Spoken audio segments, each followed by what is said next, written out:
Γεια σας, είμαι η Κατερίνα και σήμερα θα μιλήσουμε για τις πτώσεις των ουσιαστικών. Και πιο συγκεκριμένα, σε αυτό το μάθημα θα μιλήσουμε για τις πτώσεις των ουσιαστικών του αρσενικού γένους. Ξεκινάμε λοιπόν. Οι πτώσεις στην ελληνική γλώσσα είναι 4. Είναι η ονομαστική, η γενική, η αιτιατική και η κλητική.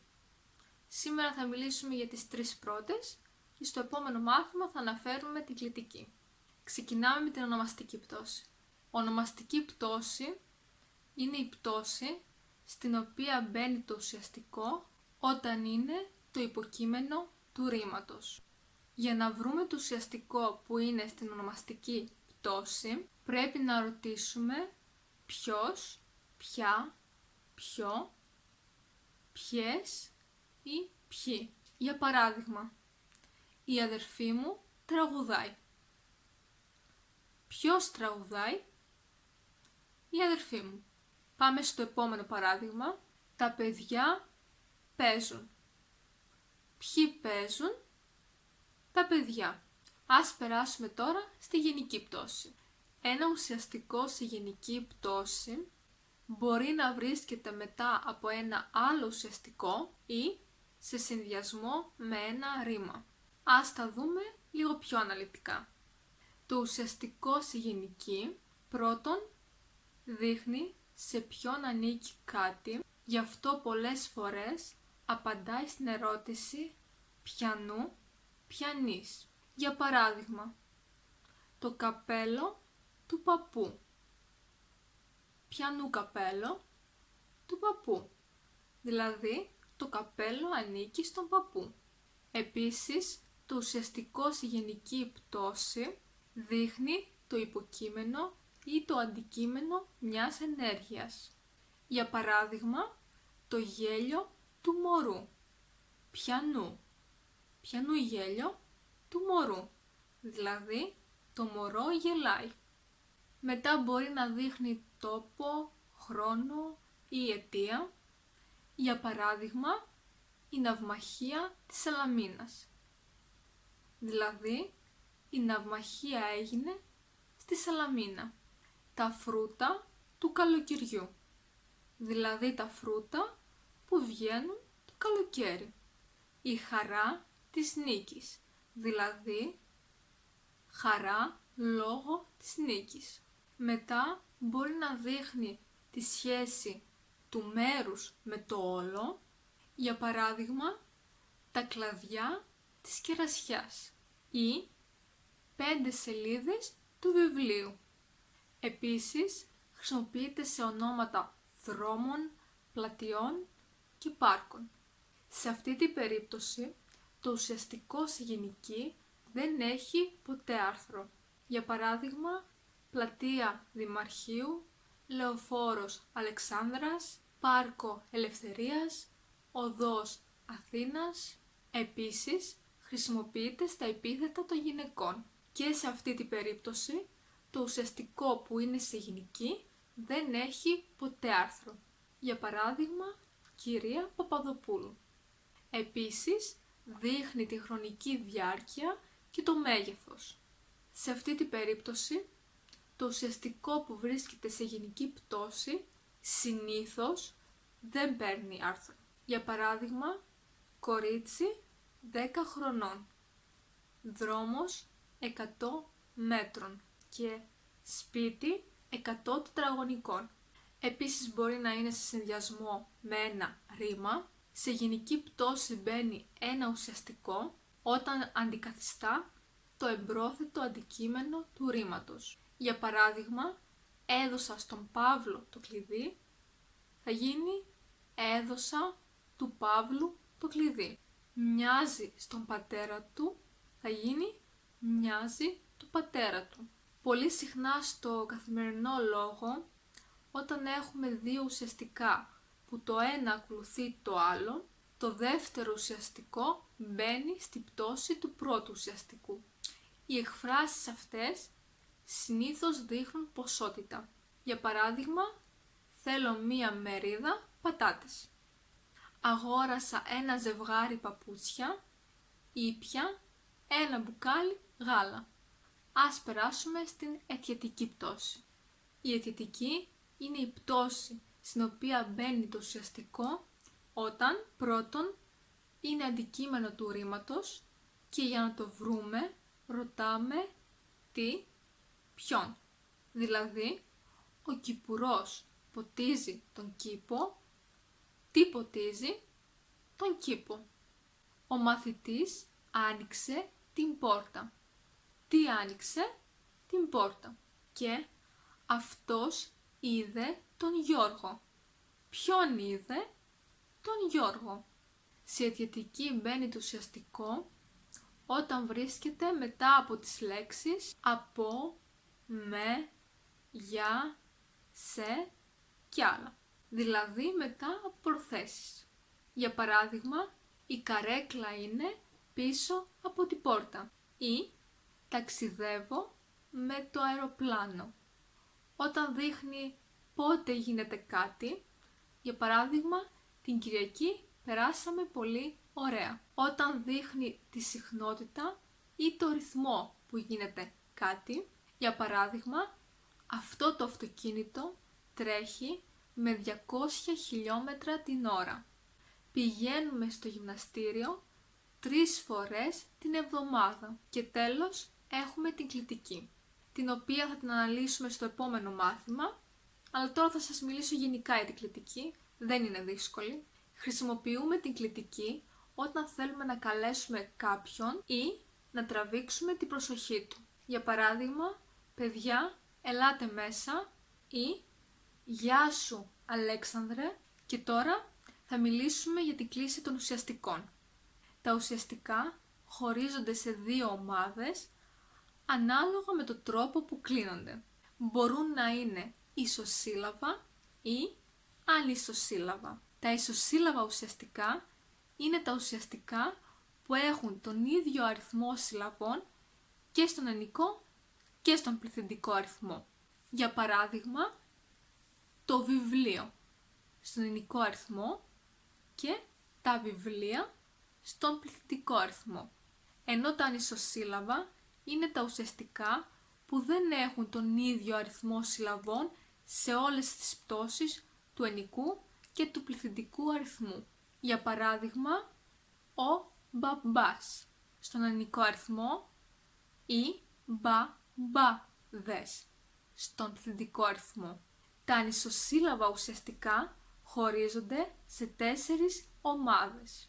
Σε μερικά ουσιαστικά προστίθεται μία συλλαβή στο πληθυντικό αριθμό. Για παράδειγμα, η μαμά στον ενικό αριθμό ή μαμάδες στον πληθυντικό αριθμό. Σε μερικά προστίθεται μία συλλαβή στην γενική ενικού και στον πληθυντικό. Για παράδειγμα, το γράμμα, του γράμματος, και στο πληθυντικό αριθμό τα γράμματα και των γραμμάτων. Σε μερικά προστίθεται συλλαβή στη γενική πληθυντικού. Για παράδειγμα, η πόλη στον ενικό αριθμό, στο πληθυντικό η πόλης και στη γενική πληθυντικού των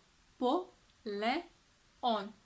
Σε μερικά αφαιρείται μία συλλαβή από την ονομαστική και αιτιατική πληθυντικού. Για παράδειγμα, ο κουρέας στον ενικό αριθμό και στον πληθυντικό η κουρής και τους κουρείς. Ξεκινάμε λοιπόν με τα ουσιαστικά αρσενικού γένους που είναι ισοσύλλαβα. Ξεκινάμε με τα αρσενικά με κατάληξη «ας» που χωρίζονται σε 3 ομάδες. Σε αυτά που τονίζονται στην τρίτη από το τέλος συλλαβή και στη γενική πληθυντικού κατεβάζουν το τόνο στη δεύτερη συλλαβή. Ας δούμε το πινακάκι. Στον ενικό αριθμό, στην ονομαστική πτώση, ο πίνακας, στη γενική πτώση του πίνακα, στην αιτητική πτώση τον πίνακα. Και στον πληθυντικό οι πίνακες των πινάκων και όχι των πίνακων. Επειδή κατεβαίνει ο τόνος στη δεύτερη συλλαβή. Και τους πίνακες. Με τον ίδιο τρόπο κλείνονται ο γείτονας, ο καύσωνας, ο ήρωας και ο πνεύμονας. Μετά έχουμε αυτά που τονίζονται στη δεύτερη από το τέλος συλλαβή σε όλες τις πτώσεις. Ας δούμε το πινακάκι. Ο αγκώνας, του αγκώνα, τον αγκώνα, οι αγκώνες, των αγκώνων, τους αγκώνες. Με το ίδιο τρόπο κλείνονται οι λέξεις ο αγώνας, ο κανόνας, ο πατέρας και ο χειμώνας. Σε αυτά που τονίζονται στη δεύτερη από το τέλος συλλαβή και στη γενική πληθυντικού κατεβάζουν τον τόνο. Για παράδειγμα, ο άντρας, του άντρα, τον άντρα. Οι άντρες, των αντρών, τους άντρες. Με τον ίδιο τρόπο κλείνονται και τα ουσιαστικά που τελειώνουν σε ίας, όπως λέμε καρχαρίας, τραυματίας, ταμείας, και σε αυτά που τελειώνουν σε ίστας, όπως λέμε τουρίστας, καθώς και τα ουσιαστικά ο μήνας και ο βήχας. Μετά έχουμε τα ουσιαστικά σε ις ή ις με τόνο, τα οποία χωρίζονται σε δύο ομάδες. Σε αυτά που τονίζονται στην πρώτη από το τέλος συλλαβή σε όλες τις πτώσεις, όπως λέμε ο μαθητής, του μαθητή, τον μαθητή, οι μαθητές, των μαθητών, τους μαθητές. Με τον ίδιο τρόπο κλείνονται ο διευθυντής, ο καθηγητής, ο νικητής, ο αθλητής και ο φοιτητής. Μετά έχουμε αυτά που τονίζονται στη δεύτερη από το τέλος συλλαβή και στη γενική πληθυντικού κατεβάζουν τον τόνο. Ας περάσουμε στο πινακάκι. Ο φράχτης, του φράχτη, τον φράχτη. Οι φράχτες, των φραχτών, τους φράχτες. Με τον ίδιο τρόπο κλείνονται ο καθρέφτης, ο χάρτης, ο κλέφτης, ο ναύτης, ο επιβάτης, ο πελάτης, ο στρατιώτης. Μετά περνάμε στα αρσενικά ουσιαστικά που τελειώνουν σε ως ή ως με τόνο και χωρίζονται σε 4 ομάδες. Σε αυτά που τονίζονται στην πρώτη από το τέλος συλλαβή σε όλες τις πτώσεις, για παράδειγμα, ο αδελφός, του αδελφού, τον αδελφό, οι αδελφοί, των αδελφών, τους αδελφούς. Με τον ίδιο τρόπο κλείνονται ο βαθμός, ο καιρός, ο οδηγός και ο ποταμός. Μετά έχουμε αυτά που τονίζονται στη δεύτερη από το τέλος συλλαβή σε όλες τις πτώσεις. Ας δούμε το πινακάκι. Ο δράκος, του δράκου, τον δράκο, η δράκη, των δράκων, τους δράκους. Με τον ίδιο τρόπο κλείνονται ο γάμος, ο κόσμος, ο δρόμος, ο νόμος, ο σκύλος, ο τόπος, ο φόβος, ο ύπνος. Μετά έχουμε αυτά που τονίζονται στη τρίτη από το τέλος συλλαβή και κατεβάζουν το τόνο στη δεύτερη συλλαβή στη γενική ενικού και στη γενική αιτιατική πληθυντικού. Ας δούμε το πίνακα. Ο άνθρωπος, του ανθρώπου, τον άνθρωπο. Οι άνθρωποι, των ανθρώπων, τους ανθρώπους.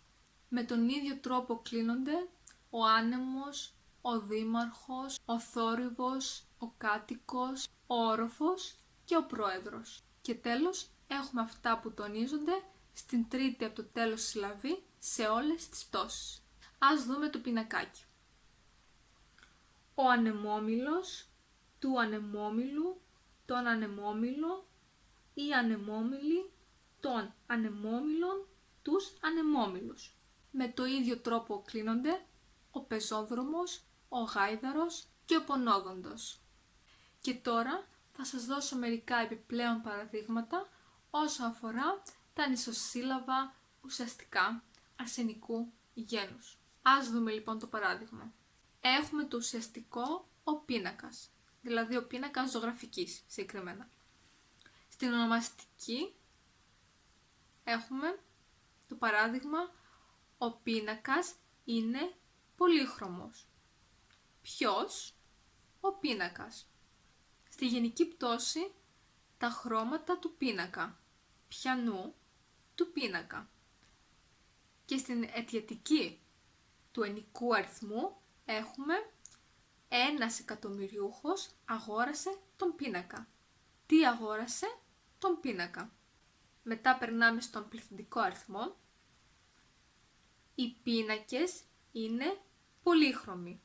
Ποιοι είναι πολύχρωμοι? Οι πίνακες.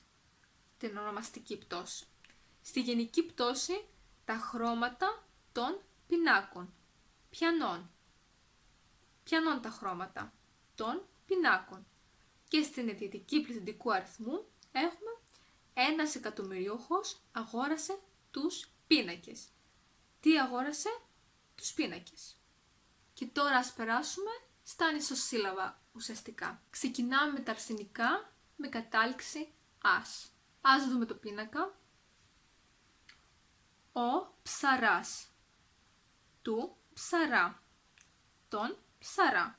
Και στον πληθυντικό αριθμό οι ψαράδες. Τον ψαραδών. Τους ψαράδες. Με τον ίδιο τρόπο κλείνεται ο παπάς, ο χαλβάς, ο περιπτεράς και ο μαρμαράς. Μερικά από αυτά τα ουσιαστικά δείχνουν επαγγέλματα. Τα ουσιαστικά αυτά προέρχονται από άλλα ουσιαστικά που δείχνουν το αντικείμενο της δουλειάς κάποιου. Για παράδειγμα, το ψάρι, ο ψαράς. Το περίπτερο, ο περιπτεράς. Το μάρμαρο, ο μαρμαράς. Και τώρα περνάμε στα ανισοσύλλαβα ουσιαστικά αρσενικού γένους με κατάληξη ις ή ις με τόνο. Τα ανισοσύλλαβα σε ις τονίζονται πάντα στην ίδια συλλαβή. Ας περάσουμε στο πινακάκι. Ο καφετζής, του καφετζή, τον καφετζή, οι καφετζίδες, των καφετζίδων, τους καφετζίδες. Με τον ίδιο τρόπο κλείνονται ο μπογιατζής και ο παπουτσής. Όπως βλέπετε, αυτά είναι επαγγέλματα που προέρχονται από άλλα ουσιαστικά. Όπως λέμε, η μπογιά, ο μπογιατζής. Το παπούτσι, ο παπουτσής. Ας περάσουμε στο επόμενο πινακάκι. Ο μανάβης, του μανάβη, τον μανάβη. Οι μανάβιδες, των μανάβιδων, τους μανάβιδες. Με τον ίδιο τρόπο κλείνονται ο μπακάλης, ο χασάπης και ο νοικοκύρης. Περνάμε στα ανισοσύλλαβα αρσενικά σε «es». Ας δούμε το πίνακα. Ο καφές, του καφέ, τον καφέ. Οι καφέδες, των καφέδων, τους καφέδες. Με τον ίδιο τρόπο κλείνονται ο καναπές, ο κεφτές, ο λεκές, ο μεζές και ο πουρές. Περνάμε στα αρσενικά σε ους. Ας δούμε το πινακάκι. Ο παππούς, του παππού, τον παππού, οι παππούδες, των παππούδων, τους παππούδες. Με τον ίδιο τρόπο κλείνεται το ουσιαστικό ο νους, το οποίο ουσιαστικό όμως δεν έχει πληθυντικό αριθμό. Και τέλος, περνάμε στα αρσενικά σέας. Ας δούμε το πινακάκι. Ο κουρέας, του κουρέα, τον κουρέα, η κουρής, των κουρέων, τους κουρείς. Με τον ίδιο τρόπο κλείνονται ο γραμματέας, ο προβολέας, ο συγγραφέας και ο εισαγγελέας. Και τώρα ας δούμε τα επιπλέον παραδείγματα για τα ανισοσύλλαβα αρσενικά. Ο ψαράς. Στην ονομαστική πτώση, ο ψαράς ψαρεύει ψάρια. Ποιος? Ο ψαράς. Στη γενική πτώση, το καράβι του ψαρά. Ποιανού καράβι του ψαρά. Αιτιατική πτώση, κάποιος φώναξε τον ψαρά. Ποιον φώναξε τον ψαρά. Και στο πληθυντικό αριθμό, οι ψαράδες ψαρεύουν ψάρια. Ποιοι ψαρεύουν, οι ψαράδες. Στη γενική, τα καράβια των ψαράδων, ποιανών καράβια, των ψαράδων. Και στην αιτητική, κάποιος φώναξε τους ψαράδες. Ποιους φώναξε, τους ψαράδες. Τελειώσαμε με την θεωρία και τώρα θα κάνουμε τις ασκήσεις. Στην πρώτη άσκηση θέλω να βρείτε σε ποια πτώση βρίσκεται η κοκκινισμένη λέξη. Ας περάσουμε στο πρώτο παράδειγμα. Ο καθηγητής κάνει μάθημα. Σε ποια πτώση είναι ο καθηγητής? Στην ονομαστική, στην γενική ή στην αιτητική?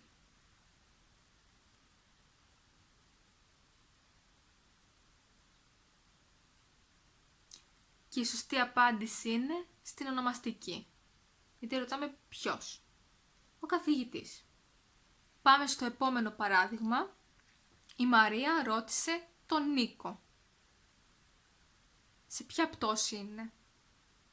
Τον Νίκο. Για να σας βοηθήσω ρωτάμε ποιον.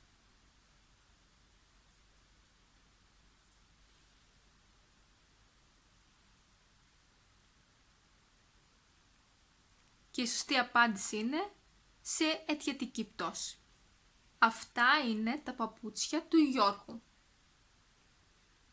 Σε ποια πτώση είναι?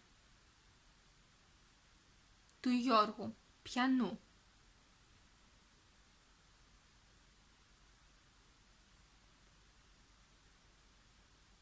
Και η σωστή απάντηση είναι γενική πτώση.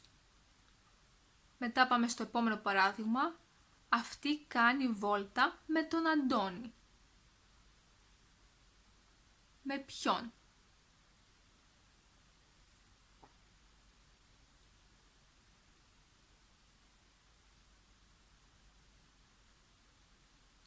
Και η σωστή απάντηση είναι αιτιατική πτώση. Αυτός πηγαίνει στο γυμναστήριο μία φορά το χρόνο. Σε ποια πτώση είναι?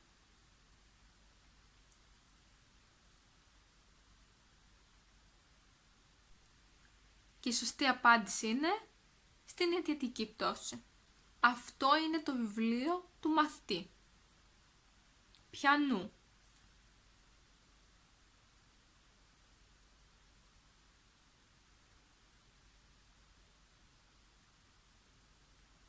Και η σωστή απάντηση είναι γενική πτώση. Και τέλος, ο υπάλληλος αυτός απολύθηκε. Σε ποια πτώση είναι αυτό? Ρωτάμε ποιος.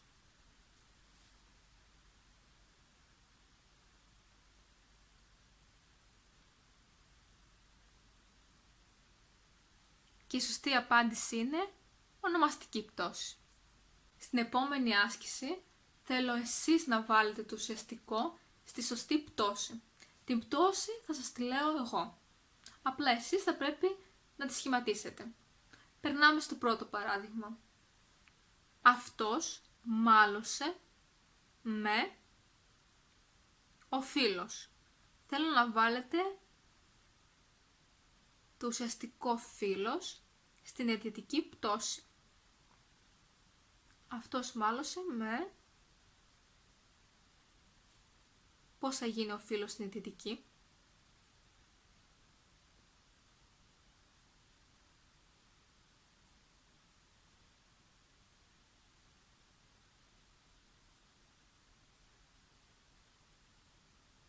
Και η σωστή απάντηση είναι τον φίλο. Αυτός μάλωσε με τον φίλο. Στο επόμενο παράδειγμα, η Ελένη έχασε το ρολόι. Θέλω να βάλετε το ουσιαστικό ο αδερφός στη γενική πτώση. έχασε το ρολόι ποιανού.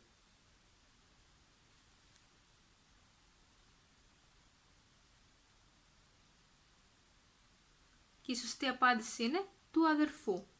Η Ελένη έχασε το ρολόι του αδερφού. Στο επόμενο παράδειγμα έχουμε το ουσιαστικό ο Πάνος παίζει ποδόσφαιρο τώρα. Θέλω να το βάλετε στην ονομαστική πτώση.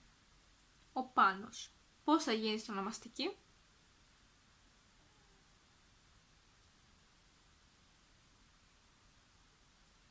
Και η σωστή απάντηση είναι ο Πάνος.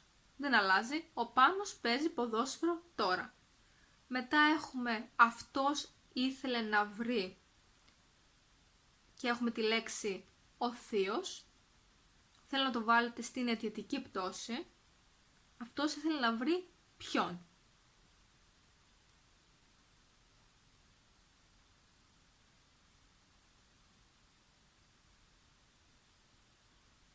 Και η σωστή απάντηση είναι τον θείο. Μετά έχουμε αυτή θα πάει διακοπές και έχουμε τη λέξη ο Αύγουστος. Θέλω να το βάλετε στην αιτιατική πτώση.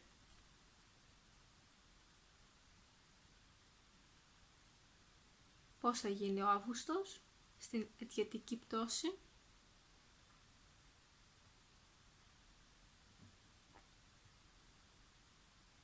Και η σωστή απάντηση είναι τον Αύγουστο. Αυτή θα πάει διακοπές τον Αύγουστο. Μετά έχουμε αυτό είναι το καπέλο και έχουμε τη λέξη ο μπαμπάς. Θέλω να το βάλετε στη γενική πτώση. Το καπέλο ποιανού.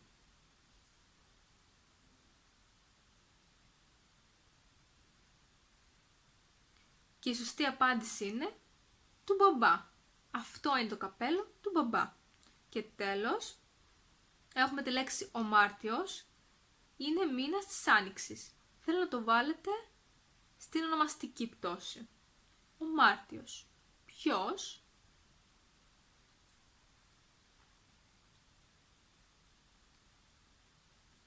Και η σωστή απάντηση είναι ο Μάρτιος. Δεν αλλάζει. Ο Μάρτιος είναι μήνας της Άνοιξης. Αυτό λοιπόν ήταν για σήμερα. Τελειώσαμε το πρώτο μέρος. Στο επόμενο μέρος θα κάνουμε τα θηλυκά και τα ουδέτερα, δηλαδή στο επόμενο βίντεο. Μην ξεχάσετε λοιπόν να κάνετε εγγραφή στο κανάλι μου και να πατήσετε like στο βίντεο. Τα λέμε την επόμενη εβδομάδα. Γεια σας!